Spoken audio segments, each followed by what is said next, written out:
Ang bato madako, mabugat, kag mabudlay hakwaton. Sa nakita ninyo diri, sa una, duha ang nagtesting nga ini hakwaton, pero naka-eksperyensya gid sila sing kabudlay.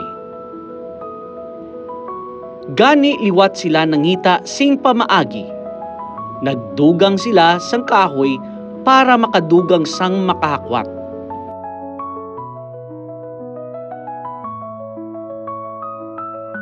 Kagilayon, ining bato, ila na paangat halin sa duta.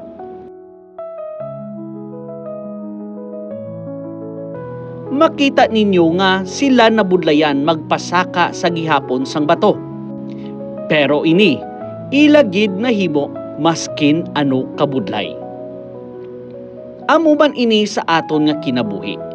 Kung kita nagaisahanon, mabudlay man ang buluhaton. Gani mas maayo gid nga sa trabaho may ara sang paghiliusa para mas mangin mahapos ang pagtapos sini.